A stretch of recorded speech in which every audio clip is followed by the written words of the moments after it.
அனைவருக்கும் வணக்கம். கடகராசிக்காரர்களுக்கு காலம் முழுவதும் ஆறாத காயங்களை ரணங்களை நெஞ்சில் சுமக்கும் கடகராசிக்காரர்களுக்கு மார்ச் 31ஆம் தேதி முடிவதற்குள் இது நடக்கும் என்று சொல்லக்கூடிய வகையில் எந்தெந்த விஷயங்கள் அமைந்துள்ளன என்பதை சற்று விரிவாக பார்க்கலாம். வாங்க, கடகராசிக்காரர்களை பொறுத்தவரைக்கும் கிரகநிலைகளின் அமைப்பை ஆராய்ந்து பார்க்கும் போது கிரகநிலைகளில் ஏற்படக்கூடிய மாறுதலும் மாற்றமும் நிச்சயமாக ஆறாத காயங்கள் ரணங்களால் வைக்கக்கூடிய கடகராசிக்காரர்களுக்கு அருள் மருந்தாக அமைய போகிறது என்பதை தெளிவாகவும் துல்லியமாகவும் உறுதிப்படுத்துகின்றன. ஏனென்றால் இந்த தருணத்தில் மிகவும் வலுவாக ராசியின் அதிபதியான சந்திரன் தொட்ட காரியங்கள் அனைத்தையும் வெற்றிகரமாக மாற்றி கொடுக்கக்கூடிய வலுவான அமைப்பில் சஞ்சரிக்கிறாருங்க. எனவே மார்ச் 31 முடிவதற்குள் ராசியின் அதிபதியான சந்திரனின் அமைப்பு காரணமாக பல்வேறு வகையான இன்ப செய்திகள் ஆறாத ரணங்கள் காயத்திற்கு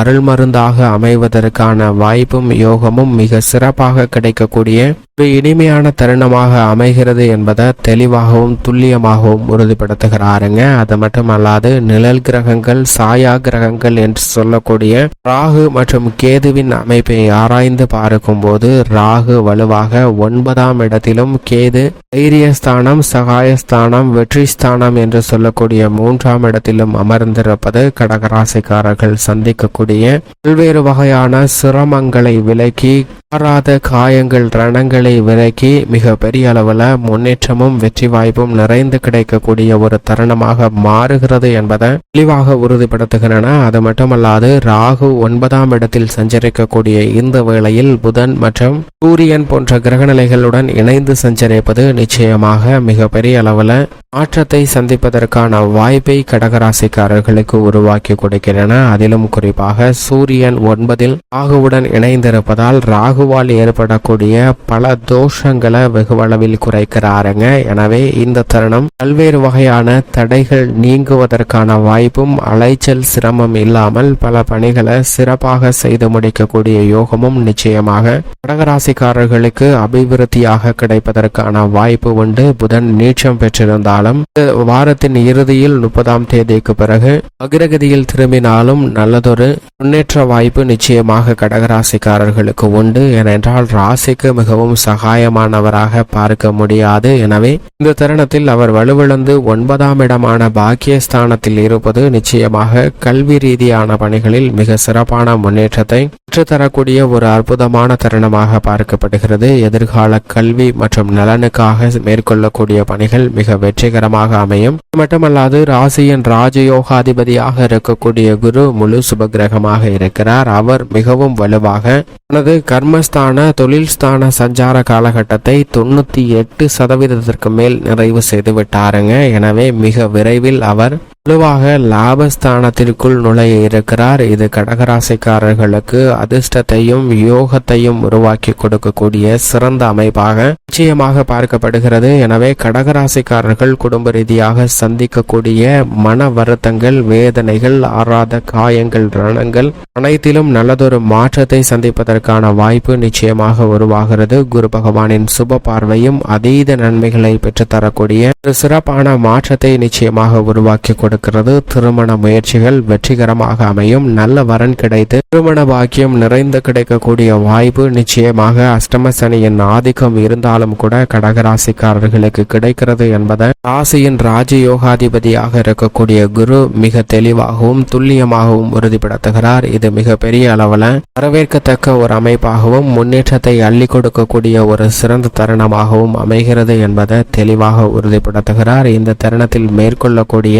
பயணங்களிலும் பல மடங்கு ஆதாயம் நிறைந்து கிடைக்கக்கூடிய ஒரு தருணமாக பார்க்கப்படுகிறது. கடகராசிக்காரர்கள் இந்த தருணத்தில் தங்களுடைய பெயரில் புதிய சொத்துக்கள் வாங்குவதற்கான யோகம் உண்டு. அசையும் அசையா சொத்துக்கள் வாங்குவதற்கான அதிர்ஷ்ட யோக வாய்ப்புகள் நிறைந்த ஒரு தருணமாக நிச்சயமாக அமைய போகிறது என்பதை மார்ச் 31ஆம் தேதி முடிவதற்குள் பல கிரகநிலைகள் உறுதிப்படுத்துகின்றன என்பதை தெளிவாகவும் துல்லியமாகவும் உறுதிப்படுத்துகிறாருங்க ராசியின் அதிபதியான குரு உட்பட பல கிரகநிலைகள். எனவே தைரியமாகவும் துணிச்சலாகவும் பல்வேறு விதமான பணிகளை குடும்ப ரீதியாக மேற்கொள்ளலாம். பல சிக்கல்கள் தடைகள் அனைத்தும் விலகும். நீங்கள் எதிர்பார்க்கக்கூடிய முன்னேற்றம் மிக சிறப்பாக அமையும். கணவன் மனைவிக்கிடையே ஒற்றுமை இனிதாக பிறக்கும். சங்கிலி தொடர் போல் நீண்டு கொண்டிருந்த கடன் சார்ந்த தொல்லைகள் உங்களை விட்டு எதிர்பார்க்கக்கூடிய நல்ல முன்னேற்றத்தையும் வெற்றி வாய்ப்பையும் பெற்றுத்தரக்கூடிய இனிமையான தருணமாக அமைய போகிறது என்பதை தெளிவாக உறுதிப்படுத்துகிறாருங்க குரு. ஆனால் அஷ்டமஸ்தானத்தில் சனி,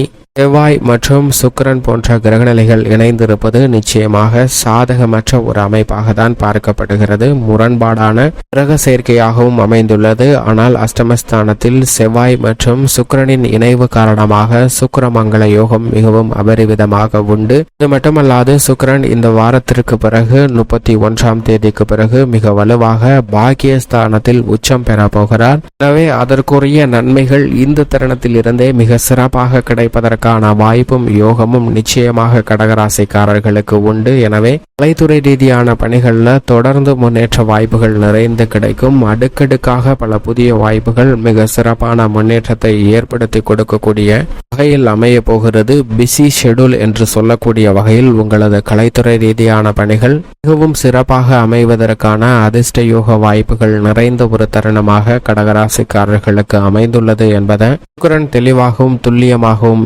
உறுதிப்படுத்துகிறாருங்க. படிப்படியாக வருமானம் உயரக்கூடிய ஒரு சிறந்த தருணமாக அமைய போகிறது. அரசியல் சார்ந்த பணிகளில் இந்த தருணத்தில் சற்று தொய்வு ஏற்பட்டாலும் மிக முக்கியமான முடிவுகளை தைரியத்துடனும் துணிச்சலுடனும் எடுப்பதற்கான யோகம் உண்டு. எதை செய்தாலும் உங்களுடைய திட்டங்கள் சார்ந்த பணிகள் அனைத்தும் மக்கள் மத்தியில் வரவேற்கை பெறக்கூடிய ஒன்றாக பார்க்கப்படுகிறது. நீதிமன்ற வழக்குகள் உள்ளிட்ட பல சட்டவிதமான பிரச்சனைகளுக்கும் மிக எளிதில் தீர்வு கிடைக்கக்கூடிய ஒரு அற்புதமான தருணமாக பார்க்கப்படுகிறது. பல்வேறு வகையான சூழ்ச்சிகள், மறைமுக தொல்லைகள் அனைத்தையும் எதிர்த்து மிக பெரிய அளவில் வெற்றி பெறுவதற்கான அதிர்ஷ்ட யோகம் நிறைந்த ஒரு தருணமாக நிச்சயமாக கடகராசிக்காரர்களுக்கு அரசியல் சார்ந்த பணிகள் அமைகிறது என்பதை தெளிவாக உறுதிப்படுத்துகின்றன கிரகநிலைகள். உத்தியோக ரீதியாக அஷ்டம சனியின் ஆதிக்கம் நிறைந்திருக்கக்கூடிய இந்த வேளையில் நிச்சயமாக சிறு சிறு தொல்லைகள் இருக்கும். ஆறாத காயங்கள் ரணங்களாக பாதிப்புகளை ஏற்படுத்தி வந்த நிகழ்வுகள்ல நிச்சயமாக ஒரு நல்லதொரு மாற்றத்தை ஏற்படுத்துவார். ஆனால் அஷ்டம சனியின் ஆதிக்கம் இருப்பதால் உத்தியோகம் சார்ந்த பணிகள்ல உணர்ச்சி வசப்பட வேண்டாம். சற்று நிதானத்துடனும் பொறுமையுடனும் செயல்பட்டால் நீங்கள் எதிர்பார்க்கக்கூடிய வெற்றி வாய்ப்பு நிச்சயமாக கிடைக்கும். புதிய வேலை வாய்ப்பு, வெளிநாட்டு வேலை வாய்ப்பு உள்ளிட்ட முயற்சிகளில் எதிர்பார்க்கக்கூடிய நன்மைகள் நிறைந்து கிடைக்குங்க. தொழில்துறை, வியாபாரத்துறை சார்ந்த பணிகளில் மிகவும் அற்புதமான வளர்ச்சியும் முன்னேற்றமும் மிக சிறப்பாக பெறக்கூடிய ஒரு தருணமாக பார்க்கப்படுகிறது. பணம் சார்ந்த பணிகளில் அதிக கவனமும் விழிப்புணர்வும் மிக முக்கியமாக தேவைப்படக்கூடிய ஒரு தருணமாக பார்க்கப்படுகிறது. புதிய முதலீடுகளை தொழில் சார்ந்த பணிகளில் நிச்சயமாக தவிர்க்க வேண்டும். அதிக கவனமும் எச்சரிக்கையுடனும் நிச்சயமாக கடகராசிக்காரர்கள் செயல்பட வேண்டிய ஒரு தருணமாக அமைந்துள்ளது என்பதை சனி தெளிவாக உறுதிப்படுத்துகிறார். இருந்தாலும் குரு சற்று சாதகமாக சஞ்சரிப்பதால் லாபத்தில் குறைவு இல்லை, பெரிய அளவிற்கு பாதிப்பும் ஏற்படாது. மேலும் சாதகமாக மாற்றிக்கொள்ள நிச்சயமாக கடகராசிக்காரர்கள் வாரத்தில் செவ்வாய்க்கிழமை விரதமிருந்து அருகாமையில் உள்ள முருகப்பெருமாள் ஆலயம் சென்று தீபமேற்றி வழிபாடு செய்யுங்கள். இப்படி செய்வதால் காலம் முழுவதும் ஆறாத காயங்கள் ரணங்களாக இருக்கக்கூடிய பல விஷயங்களுக்கு மிக சிறந்த அருள் மருந்தாக அமைவதோடு மட்டுமல்லாது நல்ல பல முன்னேற்ற வாய்ப்புகளும் தங்களுடைய வாழ்வில் நிச்சயம் எளிதாக கிடைக்கும் கடகராசிக்காரர்களுக்கு.